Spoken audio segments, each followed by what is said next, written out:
Hello friends, hi this is your guide. आज हम यहाँ पे आयज़ बाबा का डेली क्विज़ डिस्कस करेंगे। ये जो डे 1 से लेकर उन्होंने डे 190 तक दिया है, 6 महीने का daily quiz current affair UPSC prelims के लिए आपको यूज़फुल रहेगा। हम वन बाय वन क्वेश्चन यहाँ पे 5 क्वेश्चन यहाँ पे डिस्कस करेंगे। सो देखते हैं ओटावा डिक्लेरेशन ये क्यों न्यूज़ में रहा है, क्योंकि एसोसिएट किससे एसोसिएट है ये। सो ये आर्किटिक सर्कल से है, आर्किटिक काउंसिल से रिलेटेड है। उसके बारे में डिटेल्स में यहाँ पे देखते हैं। सो यहाँ पे उन्होंने बोला है कि Arctic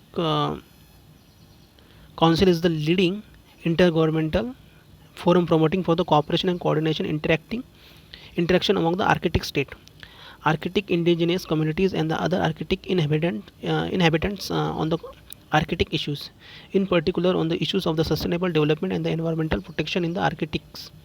This article contains the backgrounder on the Arctic Council and its work.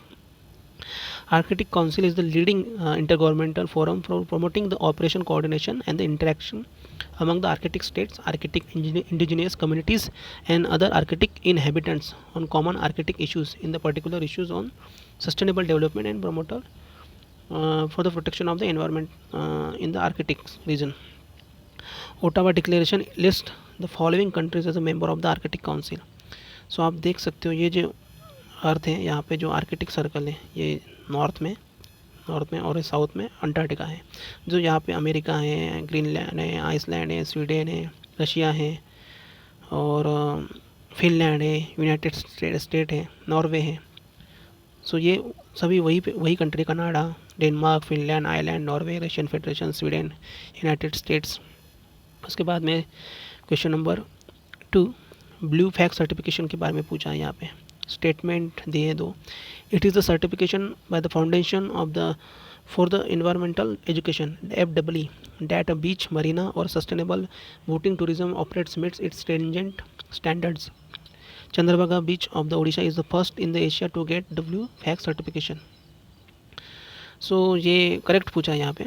सो ये दोनों सही है, बोथ 1 and 2।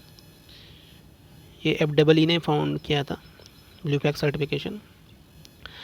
ये टूरिज़्म को प्रमोट करता है और ये standards for the water quality, safety, environmental education and information, provisions for the service and general environmental management criteria. Blue flag is sought for the beaches, marinas, sustainable boating tourism operates as the indication of their high environmental and quality standards को ये करता है, जांच करता है। चंद्रभागा बीच on the कोना coast of the Odisha, ये first Asia का जो इसे मिला है blue flag certification. Question number 3 है डच डिसीज़ के बारे में। डच डिसीज़ के बारे में आप देख सकते हो।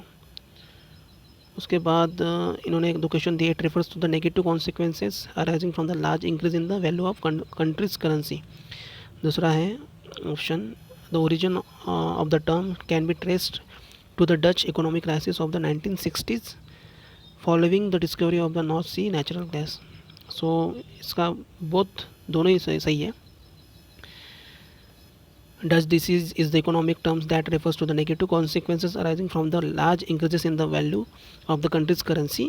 It is primarily associated with the natural resources discourse but can result from any large influx of the foreign currency into a country, including the foreign direct investment, foreign aid और substantial increase in the natural resources। ये कुछ दिया है इन्होंने, क्या phenomena है वहाँ पे, ये कब कॉइन हुआ था।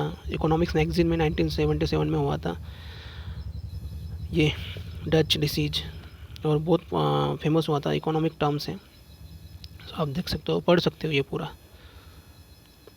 हमें सिर्फ इतना पता रहना चाहिए कि ये किस कंट्री से रिलेटेड है, डच डिसीज क्या है और क्यों न्यूज़ में रहा है। Which of the following statement fragile five क्या है, फ्रगाइल फाइज।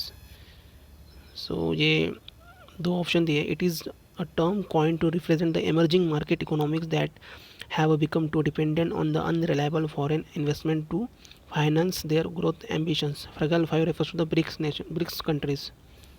सो ये ब्रिक्स कंट्रीज से तो रिलेटेड नहीं है, क्योंकि इसमें और दूसरे कंट्रीज़ हैं। तो पहला स्टेटमेंट करेक्ट है। ये कॉइन हुआ था represent emerging market economics that have become too dependent on the unreliable foreign investment to finance their growth ambitions. इसमें कौन सी कंट्रीज है? India, Brazil, South Africa, Indonesia and Turkey. ये गल्फ फ्राइज है, ध्यान में रखना, कभी क्वेश्चन आ सकता है। सो यहाँ पे दिया है कि capital flows out of the emerging market to develop the market, many of their currency experience significant weakness and made it difficult to finance the account deficit. Lack of the new investment also made it is impossible to finance the many growth projects which contributed to a slowdown in their respective economics.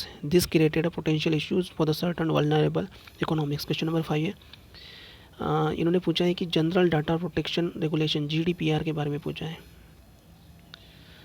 दो sentence दिए यहाँ पे। It is design by the international telecommunication union ITU, और second है it has been design to protect the personal data EU resident. So ये first sentence का गलत है, ITU ने इसे नहीं किया है डिज़ाइन, ये इसे डिज़ाइन किया है EU रेसिडेंट्स के लिए किया गया है यहाँ पे। प्रोटेक्ट द पर्सनल डाटा, जो पर्सनल डाटा EU रेसिडेंट्स का, उसने किया है यहाँ पे, और ये ITU ने नहीं किया है। सो आप यहाँ पे जाकर पढ़ सकते हो, ये द हिंदू का आर्टिकल है, आप देख सकते हो, और कमेंट सेक्शन में मुझे बताओ कि ये किसने डिज़ाइन किया है यहाँ पे। सो हम यहाँ पे इतना ही रखते हैं आज।